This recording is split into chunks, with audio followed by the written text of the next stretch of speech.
How's it going, you all? And welcome back to Bros. We're back with the review / breakdown of WandaVision episode 4. This was the perfect recap episode for everyone. After the first 3 episodes, we were blown away by the content thrown at us and left with tons of questions. This episode of WandaVision helped us process a lot of the information given to us simultaneously with the outside world inside the show and answered a lot of our questions. Basically, the people in the outside world watched the first 3 episodes and asked very similar questions to us. However, we still have some remaining questions left and of course new ones after this episode. Now, let's dive in.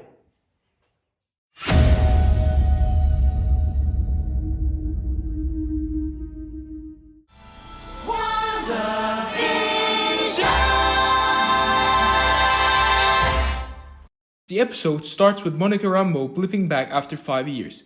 The episode does a good enough job explaining the situation, but for the ones who are less familiar with what's going on... After Thanos wiped half of life in the entire universe in Infinity War, the Avengers brought everyone back and defeated Thanos in Endgame after 5 years. We later found out in Spider-Man Far From Home that the event of people returning to life is called the BLIP. So we can call the 5 years with the vanished people as the BLIP era. People who vanished came back the same as they used to be, and the people who did not vanish got 5 years older, considering they're still alive. Of course, Monica's mother, Maria Rambeau, passed away in 2020, 30 years before Monica came back. Yes, we're in 2023 in WandaVision. This was the first detailed footage we had seeing the people who vanished return, and it was basically the reversed version of how people turned into dust.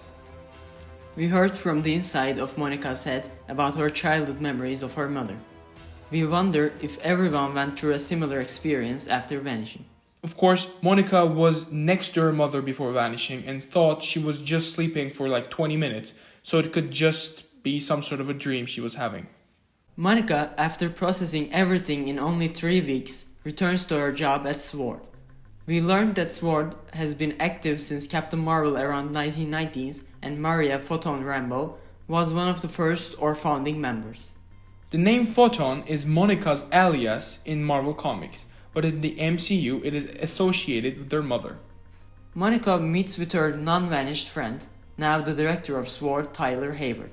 We learned that Monica used to be and still is a captain, but probably would have been the first to become director instead of Hayward. As captain, she was a part of extraterrestrial missions, probably linked with Nick Fury up in the space headquarters. However, she is grounded, so she cannot continue her usual missions. She is stuck with terrestrial missions, which involves an FBI case in New Jersey. Before we move on to New Jersey, let's talk about what Hayward said about SWORD. Apparently, they shifted to AI, nanotech, and robotics after Thanos, and they are getting ready for other threats like Thanos. We wonder if there's a specific threat they are defending against, or it is just precaution for an event like Thanos. Even the Avengers, divided of course, were not prepared to face Thanos-level threats. Now we can move to New Jersey. Monica travels to the small town of Westview, passing through the same places as Natasha and Steve in The Winter Soldier to meet with James Woo. Where did Captain America learn how to steal a car? Nazi Germany. We know him from Ant-Man and the Wasp, and he uses the same card trick that he learns from Scott in that movie. The missing person, or we can say persons case, that he investigates is nothing like they have ever faced.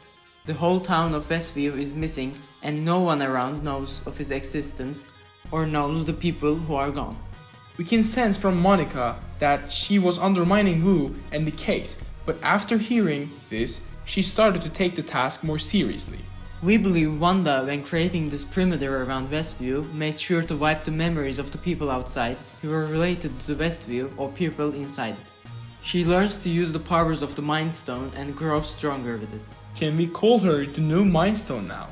She even made sure people did not come close to the town by sending some sort of message to people's brains to stay away. She does not want outsiders to intervene. Monica sends in a drone to get some visuals, but then it disappears. Of course, the drone sent in is the helicopter we saw in the first episode, but it blends in with the design. We can call it production design. We believe the colors remain as Wanda does not have enough time to process it. After John vanishes, Monica gets inside and plays the role of Geraldine. We saw in the scene that people can walk inside however they want, but they become a part of the sitcom Wanda created. We also see the mysterious man in the end of second episode, and he is also a SWORD agent. However, what we do not know is what happens to the man or the other people who do not play a part in the sitcom. We learned that there are 3,892 living in Westview, but we do not see them all. Are they living in Wanda's reality and only show up when Wanda wants them to? That is plausible, but what about the SWORD agent? He clearly did not go back outside, so where is he? We can ask a similar question about Geraldine. She does not have a home. Where does she go then? SWORD brings scientists to investigate the situation, and another familiar face, Dr. Darcy Lewis from the first Thor movies, show up. She is the person who finds a way to get visuals from the inside. Her devices detect CMBR, cosmic microwave background radiation, and uses the radio signal to broadcast the inside with a TV. Her creativity and genius help SWORD figure out what is going on, or start to figure out what is going on. This is the first time they see Wanda and Vision, two Avengers. They also know Vision is killed by Thanos, not blipped, killed. They further investigate the situation by watching the episodes. The main objective is to figure out the identities of people inside and get as much information as possible. The identities of the characters are Wanda Maximoff and Vision, obviously, Todd and Sharon Davis, Mr. and Mrs. Hart, Abelish Tandon, Norm, Harold Copter Jones, Isabel Matsueda, Beverly, John Collins, Herb, Agnes, no ID. This woman is creepy. The chance of her being behind all this is still possible after this scene. You might think Wanda might have created her just like she created Vision, but why doesn't she know her then? She definitely plays a crucial role in solving out the problem. Wonder if SWORD agents will figure it out. Whiteboard that Jimmy takes notes is important as well. We completed the whiteboard as much as we can and got a clear visual of what we can see. What they don't know is what we don't know. Is Vision back to life? Did Wanda carry her dead body and play around with it like a puppet? Is she just an imagination of Wanda? Why hexagons? Is this an alternate reality? We don't know. Darcy and Wu communicate with Wanda using the available frequency through a radio. The radio scene in the second episode in the Tea Party. Wanda cuts off the part where we see the blood. She blocks the frequency or when she rewinds except for the Ultron scene. She's so shocked that she cannot remove that part before they can view it. We have new footage of Geraldine's removal scene from inside Wanda's reality. Of course, people from the outside cannot see it as she censored it. She understands Geraldine is an outsider and uses her powers that we are familiar with. We can see that Geraldine goes through houses and fake backgrounds than outside. We can now say that people can just walk outside like people can walk inside.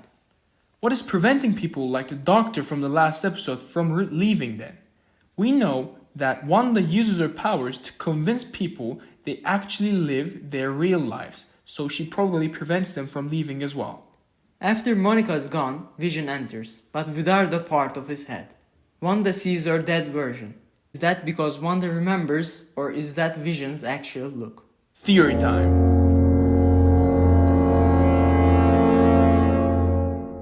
Wanda controls every aspect of life inside and some aspects outside. She constantly controls people's minds to convince them this is real life. She has even convinced herself, but from time to time, she gets distracted.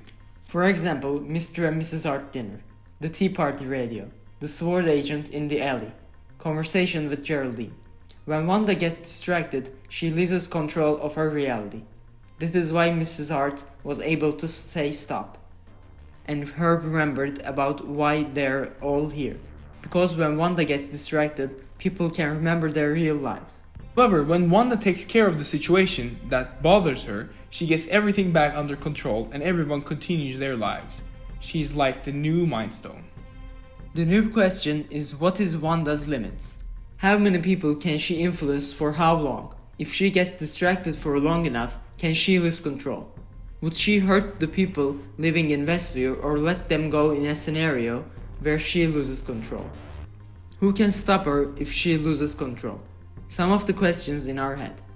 After Geraldine is sent out, Wanda returns to her life with Vision. The TV shrinks back to 1-1 and Wanda is back in TV business.